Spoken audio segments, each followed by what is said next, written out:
여러분 안녕하십니까? 텍스에든 컨설팅의 김대기 대표입니다. 요즘 연말정산 시즌입니다. 연말정산에 대해서 지금 이제 이것저것 지금 알아보고 있는데요. 지난 시간에는 이따 잠깐 복귀하겠습니다만 우리가 이제 급여명세표에 어떻게 해서 원천징수가 되는지 또 원천징수는 우리 간이세액 적용표에 따라서 된다고 말씀을 드렸고요. 그리고 연말정산 절차는 어떻게 되는 것이고 그 흐름은 어떻게 되는 것인지 라는 것을 약간 더 봤었습니다. 자, 그래서 오늘은 거기에 이어서요. 이제 연말정산이라고 하는 것이, 자, 내가 월급을 받을 때 이미, 기납부해 놓은 세금과 내가 내야 될 세금이 있죠. 결정세액을 비교한다고 말씀을 드렸는데, 그렇다면 그 내야 될 세금, 이 결정세액이 어떻게 계산이 되는지, 이걸 좀 알아봐야 되겠죠. 그래서 그 흐름에 대해서 좀 큰 줄거리로 한번 보도록 하겠습니다. 그리고, 자, 이제 우리가 이제 이 결정세액을 계산할 때 이 소득공제를 해준다, 세액공제를 해준다라는 굉장히 중요한 개념들이 나오는데요. 이 소득공제나 세액공제를 얼마나 내가 많이 활용을 하느냐에 따라서 세금을 많이 환급받을 수도 있고 또 아니면 못했다면 추가적으로 징수당할 수도 있습니다. 그래서 우리가 이 소득공제 항목이나 이 세액공제 항목에는 뭐가 있는지라는 것들을 좀 알아보고요. 그리고 같은 소득공제 금액이라 할지라도 또 같은 세공제 금액이라 할지라도 공제 금액은 같은데 우리가 그 세금 측면에서 이 절감되는 부분은 다를 수가 있습니다.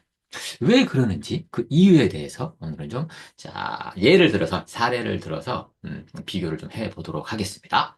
자, 그러면, 지난 시간에 우리가 이제 지금 급여명세표에 이렇게 우리가 총 지급액을 받을 때, 원천징수를 하더라. 또 4대 보험, 사회보험도 원천징수를 하고, 그래서 이 금액을 뺀 금액을 받았다.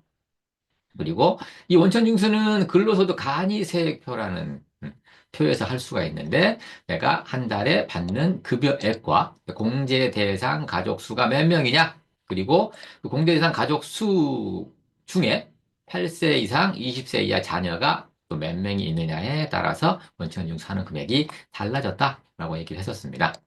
그리고 사례별로 좀 봤었죠. 네. 어, 4명이었을 경우, 그다음에 이 4명이었는데, 공대상 가족 수가 4명이었는데, 8세 이상 20대 이하 자녀 수가 1명일 경우, 2명일 경우에 따라서 원천징수한 게 달랐다. 네. 왜냐면, 그만큼 내가 받은 월급 가지고 많이 쓰겠죠. 많이 쓰기 때문에 그만큼 비용 인정을 해주는 꼴이다. 그래서 세금을 적게, 적게 원천징수를 한다. 개념으로 봤었습니다. 그리고 연말정산이란 뭐냐? 내가 이미 납부한 세금과 이 결정세액을 정확하게 계산을 해서 많이 냈다 그러면 환급해주고 적게 냈다 그러면 추가로 납부하고 하는 절차다 라고 말씀을 드렸고 그다음에 어떤 과정을 거쳐서 이렇게 되는 것인지 연말정산을 어떻게 하는 것이고 지급명세서라든가 원천징수 영수증은 어떻게 배부가 되는 것인지 하는 것을 봤었고요. 자, 오늘은 자, 이 결정세액이 어떻게 결정이 되는 것이냐, 어떻게 계산이 되는 것이냐, 라는 부분에 대해서 좀 방법을 더 알아보겠고요. 그러려면 우리가 연말정산은 이런 흐름을 통해서 계산을 하게 됩니다. 내가 받는, 이게 세금을 떼기 전, 총 받는 그 근로소득, 연간 근로소득, 또 연봉이라고 얘기를 하죠. 연봉이라고 얘기하는 것을 연간급여액이라고 합니다. 이 연간급여액에 세금을 다 부과하지는 않고요. 이 중에 뭐 식대라든가 이런 비과세 소득이 있습니다. 이 비과세 소득은 빼주게 되는데요. 이 비과세 소득에는 뭐 자가차량 운전 보조금이라든가 특히 이제 식사 때, 그다음에 육아휴직급여라든가 뭐 출산수당, 그다음에 생산직 근로자들의 야간 근로수당 같은 것들은 비과세 세금을 부과하지 않겠다라고 하는 것이죠. 자, 비과세 소득을 빼주면 총급여액이라고 나옵니다. 이 총급여액, 이제 우리 단어에 좀 신경을 써야 할 것 같습니다. 그러니까 총 급여액이 나오면, 근로소득 공제라는 걸 해주게 됩니다. 이 근로소득 공제라는 거는 뭐냐? 자, 그냥 산식입니다. 총 급여가 얼마냐에 따라서 이렇게 공제해줄게 라는 산식인데요. 나중에 좀 자세히 보겠습니다만, 근로소득 공제를 해주게 됩니다. 그래서 총 급여액에서 근로소득 공제를 해주고 나면 근로소득 금액이라고 합니다. 이 근로소득 금액. 자, 이 근로소득 금액에다도 세금을 부과하느냐? 그렇지 않습니다. 이제 내가 이 급여를 받아가지고 뭐 카드 값도 내고 그다음에 무슨 뭐 체납저축도 들어가고 하지 않겠습니까? 그리고 뭐 의료비라든가 교육비 이런 것도 내겠죠. 그래서 그런 것들을 공제를 해주게 되는데요. 자, 일단 소득공제라는 걸 해주게 됩니다. 소득공제는 우리가 뭐, 이제 자세히 이제 나중에 보겠습니다만, 뭐 인적공제라든가, 그다음에 뭐 국민연금 보험료 납부한 거라든가, 그다음에 이 보험료 공제요. 이거는 이제 건강보험료라든가 고용보험 납부한 거 얘기하는데요. 그다음에 내가 주택을 갖다가 전세를 들어갔는데 전세 자금을 차입을 해서 이제 원리금 상환하겠죠. 그런 것들을 공제를 해주게 되고요. 그다음에 청약저축, 네, 뭐 불입한 금액이라든가 신용카드 사용액 등에 대한 공제 같은 걸 해주게 됩니다. 이런 것들은 소득 공제라고 합니다. 소득을 줄여주는 효과가 있습니다. 왜? 이 소득 공제가 많으면 많을수록 과세 표준이 줄어들 것이니까요. 과세 표준이 많으면 많을수록 세율은 더 높아지지 않습니까? 그걸 갖다 누진세율 제도라고 얘기를 하는데 점점 높아진다. 그래서 이 과세 표준을 줄이면 줄일수록 네, 세율이 낮아지기 때문에 효과가 있겠죠. 그래서 소득공제는 과세표준, 세율에 영향을 줄 수 있습니다. 자, 그래서 이 과세표준이 나오면 이제 세율을 곱하겠죠? 네, 과세표준이 네, 1,400 이하는 6%, 5,000 이하는 뭐 15%, 뭐 8,800 이하는 24% 이런 식으로 세율이 정해지게 되고요. 자, 그래서 세율을 곱하게 되고 누진공제를 해주게 되면 산출세액이 나옵니다. 이 산출세액을 부과를 하느냐? 아니죠. 또 소득공제, 세금이 산출됐으니까요. 이 세금에서 또 깎아주겠다. 라고 해서 세액 감면이나 세액 공제를 해주게 됩니다. 세액 감면은 뭐 중소기업 취업자 소득세 감면이라든가, 세액 공제의 대표적인 게 연금 계좌 납입한 것에 대해서 우리가 세액 공제를 해주게 되죠. 그다음에 뭐 의료비를 썼다거나 교육비에 썼다거나 또 교회에 헌금을 했다거나 월세를 지급했다거나 하는 것들에 대해서 세액 공제를 해주게 됩니다. 그래서 이 세액 공제는 뭐 이미 세금이 세율에 따라서 계산이 된 다음에 해주는 거기 때문에 세율에 영향을 받지는 않습니다. 그래서 이 세액 감면이나 세액 공제를 해주고 나면 이제 결정세액이라고 합니다. 이거 이제 결정세액 나왔네요. 결정세액이 나오면 우리가 급여를 매달 받을 때 이미 납부한 세금 있었죠? 원천징수세, 기납부세액과 비교해서 더 낼 거냐, 환급 받을 거냐를 결정을 한다. 이 과정에서 지금 이 과정을 통해서 우리가 이제 결정색을 네, 이 계산을 하게 되는데요. 그럼 우리가 여기서 이제 중요한 것들은 다른 것들은 뭐 다들 그냥 산식에 불과한데 여기 보시면 요 소득공제와 세액공제, 세액공제를 세감면을 비롯해서요. 얼마나 잘 활용하느냐에 따라서 네, 우리가 좀 세금이 확 달라질 수가 있습니다. 환급액이 많이 달라지는데요. 자, 그러면 좀 더 이 세액 계산 흐름들 좀 자세히 보도록 하겠습니다. 연간 급여액에서 비과세 소득 뺀 총 급여액이라고 했죠. 총 급여액에서 근로소득 공제는 그냥 산식이니까요. 네, 근로소득 금액이 나오면 여기서 뭘 해줍니까? 소득 공제를 해준다고 했습니다. 소득 공제를 해주면 과세 표준이 나온다고 했죠. 네. 자, 소득 공제는 인적 공제, 하면 뭐 내가 누구하고 같이 살고 있느냐, 애가 있느냐 없느냐, 결혼했냐 안 했냐, 네. 그리고 국민연금 얼마를 납부했냐, 공무원연금 얼마를 납부했냐라는 것들입니다. 자, 그래서 기본공제, 추가공제를 해주게 되고요. 이 부분에 대해서 나중에 하나하나 천천히 자세하게 좀 보겠습니다. 연금보험료 공제는 국민연금 납입했냐, 공무원연금이라든가 군인연금 납입했냐, 라는 것들. 그다음에 특별소득공제는 이제 우리가 건강보험이라든가 노인 장기요양보험, 고용보험료 납부하지 않습니까? 네, 그 보험료를 다 전액 네, 공제해주게 됩니다. 그다음에 주택을 임차했을 때, 그다음에 내가 주택을 샀을 때, 예, 이 차입할 수 있겠죠. 그때 이자를 상환하는 것도 네, 어떤 요건에 맞으면 공제를 해주게 되고요. 주 공제는 이건데, 이제 그 밖에도 뭐 개인연금저축이라든가, 법인 대표들한테 네, 해당되는 소기업, 소상공인 공제부금이라든가, 주택 청약 종합저축에다가 네, 납입한 금액에 대한 공제도 해주게 됩니다. 벤처 투자 했을 때요. 네, 벤처 기업에 투자했을 때 일정 요건을 만족하면 해주게 되고요. 그다음에 신용카드 사용 많이 하시죠? 네, 신용카드 사용 금액에 대해서도 네, 공소득 공제를 해주게 됩니다. 그리고 또 뭐 기타 뭐 우리사주조합 출연금, 고용유지, 장기집합투자증권 저축에 대해서도 소공제 해주게 됩니다. 자, 이런 소득공제를 해주고 나서 과세표준이 나오죠. 과세표준이 나오면 이제 세율을 곱하면 산출세액이 나오겠죠. 산출세액에서 이제 세액 감면이나 세액 공제를 해주면 결정세액이 나온다고 했는데요. 자, 세액 감면에도 여러 가지 것들이 있습니다. 중소기업 취업자에 대한 감면, 이걸 많이 받겠죠. 중소기업에 취업한 근로자들은요. 청소년들 특히. 그다음에 뭐 어르신들, 장애인, 그다음에 뭐 경력 단절 여성들 이렇게만 해주게 되죠. 그다음에 외국인 기술자라든가 원어민 교사들, 그다음에 경영 성과급이라도 핵심 인력 성과 보상기금도 또 감면을 해주는 거 많이 있는데요. 이 부분에 대해서 감면을 받을 수 있습니다. 세액공제는 이제 근로소득세액공제, 이건 자동으로 계산이 되는 거고요. 올해부터 이제 결혼세액공제, 네, 한 사람당 50만 원씩, 부부가 100만 원을 공제받을 수가 있습니다. 각각 공제받겠죠? 네. 그리고 자녀가 있다면 8세 이상, 20세 이하 자녀가 있다면 자녀세액공제를 받을 수가 있고요. 그 다음에 연금계좌 세액공제, 이것도 좀 이따 보겠는데요. 특별세액공제, 납세조합공제, 외국납부세액공제, 월세액세액공제가 있는데요. 자, 자녀세액공제는 이제 기본공제 대상 자녀, 내가 인적공제를 받았던 이 기본공제 대상 자녀가 있다 그러면 이게 지금 이제 몇 명이냐? 8세 이상은 돼야 됩니다. 20세 이해해야 되고요. 그리고 그해 출산을 했냐, 안 했냐에 따라서 네, 추가적으로 공제를 해주게 됩니다.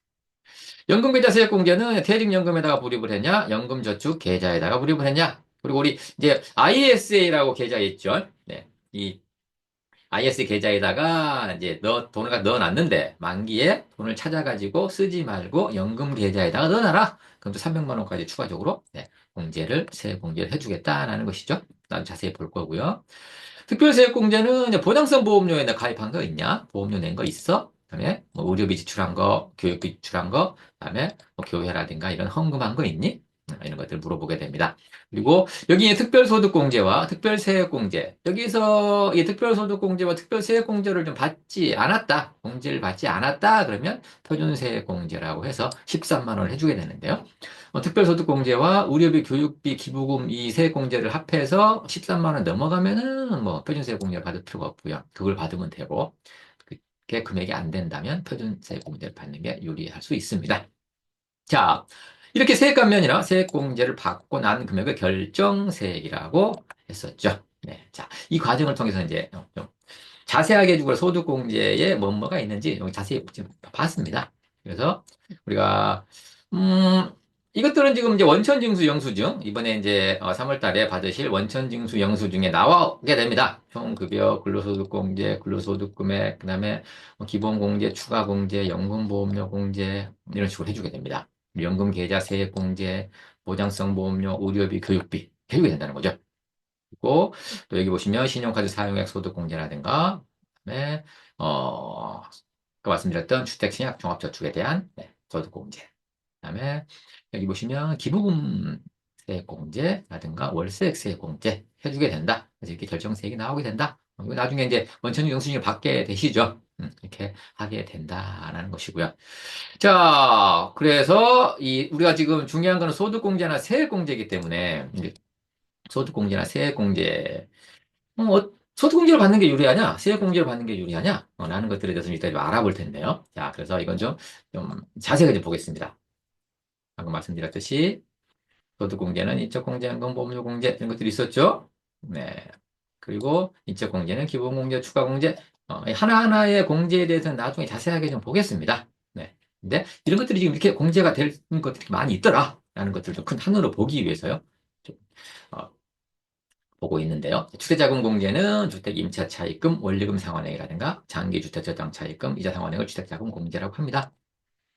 그다음에 주택 마련저축 납입액이라고 해서 주택 신약종합저축에 들어가는 것들이 있으시죠. 납입액들이 있으면 네, 그 밖에 소득공제에 들어가고요. 그다음에 소기업 소상공인 벤처 투자조합 신용카드 사용 금액 이런 것들은 네, 그 밖에 소득공제에 들어가게 됩니다. 그리고 여기 이제 세액감면 공제에는 이런 것들이 있는데 자 올해 이제 결혼세액공제가 새로 들어왔고요. 연금계좌 세액공제는 아까 퇴직연금, 연금저축계좌, IS 만기시 연금계좌 납입액에 들어간다. 특별세액공제, 세액공제는 이제 보장성 보험료라든가 네, 의료비, 교육비, 기부금, 월세액 세액공제. 자, 우리가 이 소득공제와 이 세액공제, 내가 느 것을 공제를 받는 게 유리할 것이냐, 그리고 또 그런 자금 여력이 있냐, 여기에 따라서 이제 세금 환급액이 달라지기 때문에 선택을 하셔야 될 것 같고요. 자, 그럼 한번 볼까요?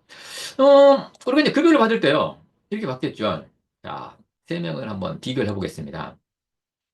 자, 각각 400만 원씩 받는다고 가정을 해볼게요. 400만 원씩 비과세 빼고요. 일단 400만 원씩 내가 받는데 그래서 세금 띄겠죠? 근로소득세를 갖다가 공제를 하는데 지금 각각 400만 원씩 받는 건 동일한데 지금 달라집니다. 네, 지금 띄는 게 달라지죠? 그 소득세를 지금 홍길동이는 21만 5천 원을 띄고요. 김길동이는 10만 원, 박길동이는 6만 8천 원을 띄는데 이건 왜 그런다 그랬죠? 지난 시간에 우리가 봤었던 건데요. 네. 공대상 가족이 홍길동이는 나 혼자밖에 없다. 그랬을 때 세금을 많이 띈다. 라고 했었죠. 김길동이는 자, 본인과 네, 배우자 결혼을 했고요. 그다음에 자녀가 두 명 있다. 라고 하는 것입니다. 그리고 박길동이는 자 결혼을 했고 자녀가 두 명이 있는데 그 자녀 두 명이 8세, 10세, 8세 이상 20세 이하 자녀다. 라고 했을 경우에는 더 적게 든다고 그랬죠. 네. 그래서 뭐 두 사람이다 그러면은 여기 지금 21만 5천 원에서 뭐 우리가 또 그 2만 얼마인가를 갖다가 공제를 했었죠. 네. 그런 것들 보시면 될 것 같습니다. 자, 그다음에 이제 400만 원에 대해서는 4대 보험 내야 되겠죠? 이 4대 보험은 네. 어떻습니까? 공대 대상 가족이 몇 명이냐, 8세 이상이 있냐, 없냐에 상관없이 이 400만 원에 대해서 4대 보험료는 납부를 하는 거기 때문에요. 똑같겠죠. 맞습니다. 자, 이것만 공제한다고 보고 실지급액은 그래서 달라지겠죠. 이렇게.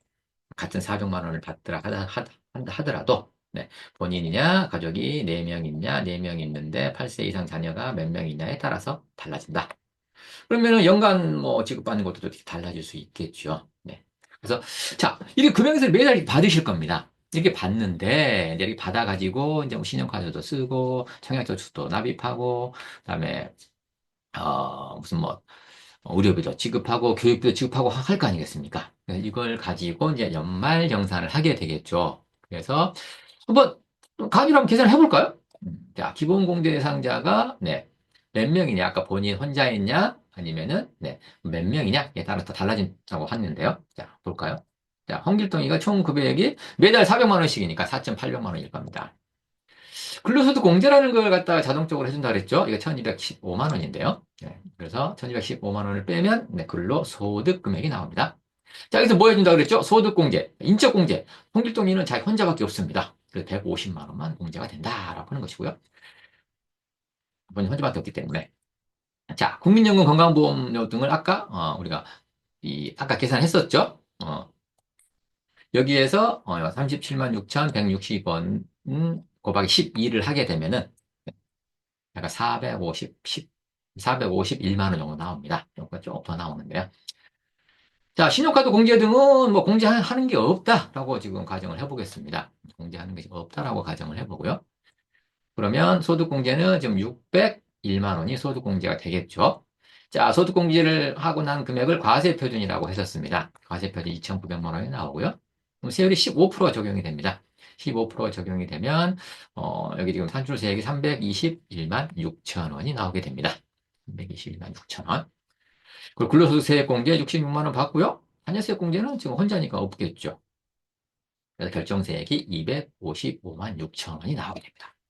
자, 4,800을 받았는데 혼자 내가 산다 그러면 255만 6천 원의 세금을 내야 되는데 여기서 이제 기납부세액과 비교해야 되겠죠. 그리고 이제 여기 소득공제라든가 세액공제를 갖다 거의 지금 적용을 안 시켰기 때문에 이렇게 많이 나오는 거고요.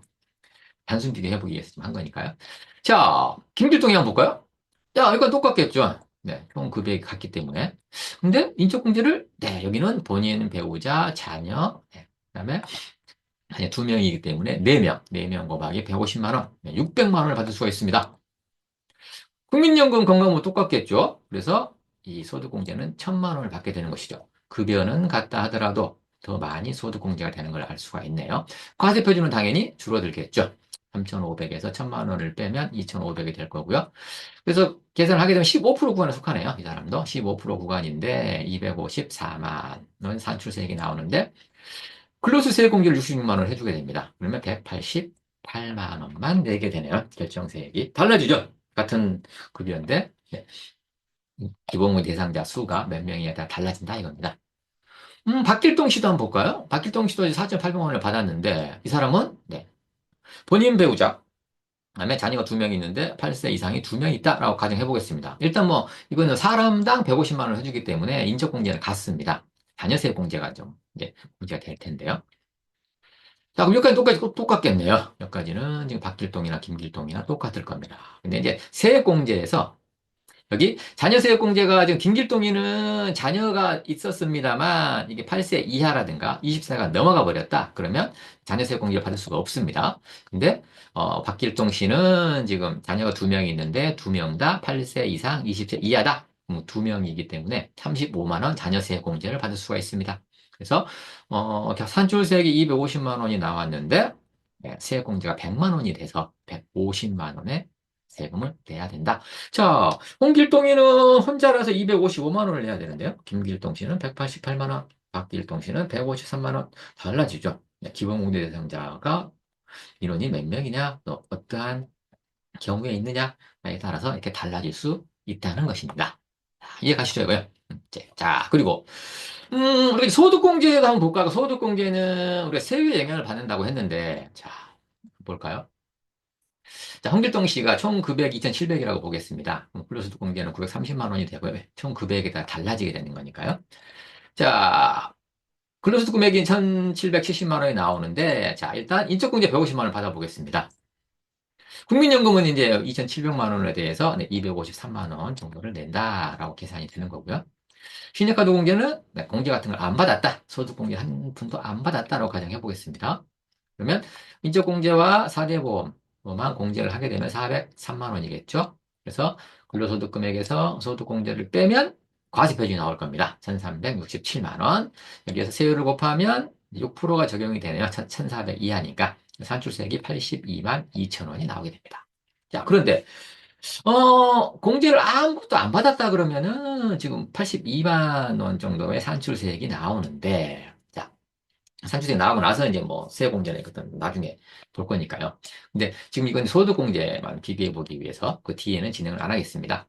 자, 근데 여기서 이제, 자, 공제 두 번째 공제는 볼까요? 인적공제나 사대보험 공제는 똑같겠죠? 근데 신용카드 공제라든가, 무슨 뭐, 이 투자조합 출자 공제라든가, 이걸 합해서 소득공제를 약 500만 원 정도를 받을 게 있다. 가정해 보겠습니다. 그러면 403만 원에서 500만 원을 더하면 903만 원 소득공제가 되겠죠. 그럼 1700에서 900을 빼면 과세 표준이 줄어들 겁니다. 1400 이하이기 때문에 6%가 적용이 되고요. 산출세액은 52만 원으로 줄어들게 됩니다. 신용카드 이런 공제를 500만 원을 받았을 경우에는 지금 자, 그럼 82만 원에서 52만 원 얼마가 줄었습니까? 30만 원이 줄었습니다. 500만 원을 했을 때 30만 원이 준다. 자, 여기는 이제 세율이 6% 구간이기 때문에요. 지금 500만 원을 했을 때 30만 원 절세 효과가 발생했다는 걸 알 수가 있겠네요. 자, 김길동 씨 한번 볼까요? 김길동 씨는 약간 급여가 높습니다. 4,800 정도 되고요. 근로소득 공제해주고, 아까 우리가 봤던 것이죠. 이거는. 아까 우리가 앞장에서 봤었던, 4,800 정도 봤었던 요 금액입니다. 자, 150만 원 이제 혼자 공제만 한다고 가정해 보겠습니다. 자, 그래서 아까 450만 원 사대보험 공제하고요. 600만 원 공제하게 되면 과세 표준이 298만 4천 원, 2,984만 원, 15%가 공제가 15% 세율을 적용을 해서 326만, 321만 6천 원이 나왔었죠. 이 금액은 뭡니까? 아까 우리가 13페이지에서 봤던 이 금액을 얘기하는 겁니다. 요거 321만 6천 원. 이쪽 공제를 혼자만 했을 때 321만 6천 원. 요거 얘기했던 겁니다. 자, 그런데 이제 이 4.86만 원 받은 김길동이도 자, 인적 공제는 동일하다고 보고요. 그다음에 신용카드 공제 등을 소득공제를 500만 원을 일단 소득공제를 받아보겠습니다. 그러면 소득공제 금액이 1,100만 원이 되겠죠? 과세표준은 당연히 줄 겁니다. 그래서 세금이 246만 원으로 줄어들게 됩니다. 그러면 321만 원을 내야 되는데 500만 원 소득공제를 받아서 246만 원을 줄었어요? 어? 차액이 75만 원의 절세 효과가 발생했습니다. 아니, 홍길동이는 500만 원을 소득공제 받았는데 30만 원밖에 못 받았는데요. 김길동이는 500만 원 소득공제를 받았는데 75만 원을 받았네요. 이게 무슨 조화일까요? 네. 자, 이따가 말해볼 거고요. 박길동이 한번 보겠습니다. 박길동이는 지금 7.86만 원 정도 받았다고 가정을 해보고요.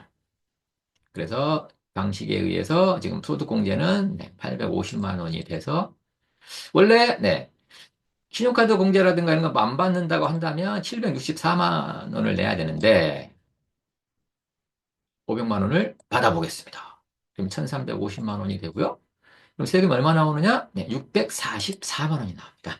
그 764만 원과 644만 원을 갖다가, 네, 자, 뺐더니, 자, 120만 원 절세 효과가 나왔네요.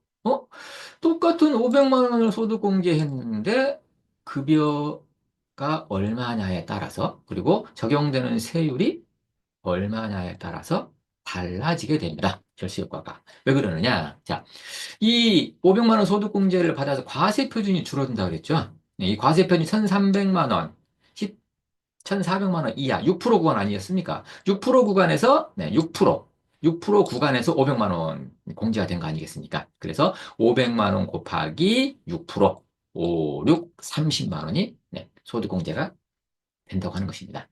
그리고 여기는 500만 원이 지금 2,900만 원이면은 5천만 원 이하이기 때문에 15% 구간입니다. 15% 구간에서 500만 원이 공제가 된다라고 하는 것입니다. 그래서 500 곱하기 15% 해서 75만 원이 공제가 되는 겁니다. 그리고 여기는요, 24% 구간이기 때문에 500 곱하기 24%를 하면은 120만 원이 공제가 된다는 겁니다. 그래서 여기 보시면 소득공제는 이 세율에 영향을 받는다는 걸 알 수가 있습니다. 과세 표준을 바꿔 줄여주는 효과가 있기 때문에요. 그래서 지금 여기 6%와 15%이 차이가 지금 9% 나지 않습니까? 9%. 그래서 75만 원은 뭐겠습니까? 결국은 30만 원에다가 500만 원의 9%, 15%와 6%의 차이, 9%. 이 효과가 더 낫다라고 하는 것이죠. 그러면 120만 원은요? 30만 원과 비교를 해보면 500만 원에 대해서 24%와 6%의 차액 18%를 곱해서 나온 금액이다라는 거고요. 75만 원과 비교를 해보게 되면 75만 원에서 24%와 15%의 차액 9% 이렇게 계산이 될 수 있다라고 하는 것이죠. 그래서 소득공제 여부에 따라서 이렇게 달라진다는 걸 볼 수가 있고요.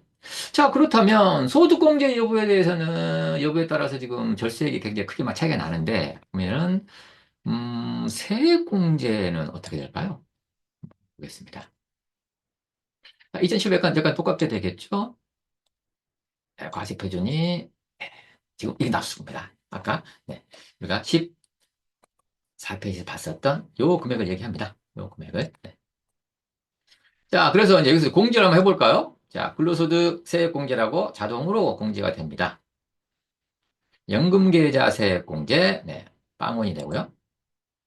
세액공제를 합하면 45만 1천 원의 세액공제를 받을 수가 있어서 결정세액은 36만 9천 원이 나오게 됩니다. 여기서는 이제 세액공제 안 했다는 가정이고요. 자, 그렇다면 우리 여기서 이제 연금계좌에다가 아까 소득공제 받았듯이 500만 원을 한번 연금계좌에 불입을 해보겠습니다. 자, 연금계좌에 500만 원을 불입을 하게 되면 이 연금계좌 세액공제율은 총 급여액 5,500만 원 이하, 2,700이니까 5,500만 원 이하죠. 15%를 세액공제 받을 수가 있습니다. 그래서 500만 원에 15% 세액공제를 받을 수가 있다 이겁니다. 그래서 연금계좌 세액공제는 36만 9천 원밖에 안 됐네요. 왜? 500만 원에 15%면 5, 25, 75만 원이 공제가 돼야 되는데 36만 9천 원밖에 공제가 안 됐습니다. 왜? 내야 될 돈이 36만 9천 원밖에 안 되기 때문입니다. 그래서 75만 원을 공제받는다 하더라도 그 초과하는 금액은 공제를 안 해준다. 그러면 굳이 500만 원 불입할 필요가 없겠네요. 250만 원 정도? 불입, 절반 정도 불입을 하면은 이게 다 빵원이 되겠네요. 절세액은 여기서는 아무리 많아봤자 36만 9천 원을 절세할 수 있다라고 지금 나오는 것 같고요. 자, 김길동 씨는 4,800이었죠. 자, 앞에 써가지고 321만 6천 원을 산출세액이 나오는데, 자, 그 뒤에 세액공제가 가보겠습니다. 근로소득 금액은 66만 원이 나옵니다. 이건 또 자동으로 계산이 되는 거니까요. 연금계좌는 안 했다 가정했을 때 255만 6천 원을 내야만 하나? 여기서 연금계좌도 500만 원 납입해 보겠습니다. 그러면 네, 여기서는 255만 6천 원을 내야 되기 때문에 75만 원을 다 공제를 받을 수가 있네요. 세액공제를. 세금 낼 게 남아있으니까요. 그래서 절세 금액은 75만 원이 됩니다. 75만 원. 자, 아까 급여가 좀 많았던 박길동 씨는요, 7,800이었을 때 세금 얼마 내느냐? 24%가 적용이 돼 764만 원을 냈었죠. 박길동 씨도 지금, 이 총 금액이 많아지면은 이제 근로소득 세액공제 금액이 좀 작아집니다. 적어집니다. 그래서 50만 원을 받고요. 자, 연금계좌 500을 부었을 때, 500을 부었을 때, 여기 총 급여액이 5,500만 원을 넘어가는 사람, 7,800이니까 5,500만 원을 넘어가면 12%를 받을 수가 있죠. 그래서 500만 원을 납입을 했을 때 12%, 60만 원을 공제를 받게 됩니다. 110만 원을 공제받았을 때 654만 원을 내야 되는데, 월세액은 60만 원밖에 안 되네요. 급여가 많았을 때, 네. 이게 지금 500만 원을 납입을 하게 되면 더 적어집니다. 왜? 급여가 높으면 이 세액공제, 세금을 좀 덜 깎아주겠다라고 하는 것입니다. 그렇다면은 우리가 지금 14페이지에서 봤었던 여기 500만 원을 같은 소득공제를 받았는데 이 세율에 따라서 차이가 좀 많이 났었죠. 이렇게 소득공제에서는요. 근데 세액공제에서는 별 차이가 없다는 것을 알 수가 있습니다. 그렇다면 우리 같은 500만 원을 갖다가 세액공제를 받을 거냐, 소득공제를 받을 거냐 선택하시면 될 것 같네요. 그리고 만약에 여유가 있으시면은 뭐 소득공제도 받고 세액공제도 받고 하면 좋겠습니다만 어, 내가 만약에 선택을 해야 된다면 소득공제 넣는 게 나은지 세액공제를 받는 게 나은지 라는 것들을 우리가 이렇게 한번 비교를 해 보시는 것도 좋을 듯 합니다. 네. 자, 그래서 자, 오늘은 지금 소득공제, 세액공제, 어떤 항목들이 이렇게 있는지 알아봤고요. 그리고 소득공제가 더 유리할 것이냐, 세액공제를 받는 게 더 유리할 것이냐, 라는 것들에 대해서 장단점들, 이런 것들을 좀 알아봤습니다. 그래서, 결정세액이 네, 계산되는 방법과 소득공제나 세액공제 항목, 그다음에 공제금이 같은데, 절세액은 다를 수가 있는 거구나. 그래서 이거는 내가 선택하기 나름이구나. 라는 것들을 좀 자세히 알아봤습니다. 자, 이 동영상이 도움이 되셨다면, 자, 좋아요, 구독, 알람 설정 부탁드리고요. 자, 다음 시간에는 우리가 이제, 좀 차근차근 알아보겠습니다. 이게 지금 이제 인적공제에서부터 쭉 한번 알아볼게요. 처음부터 이제 이 계산을 쭉 해보겠습니다. 연말정산에 대해서. 자, 감사합니다. 다음에 뵙도록 하겠습니다.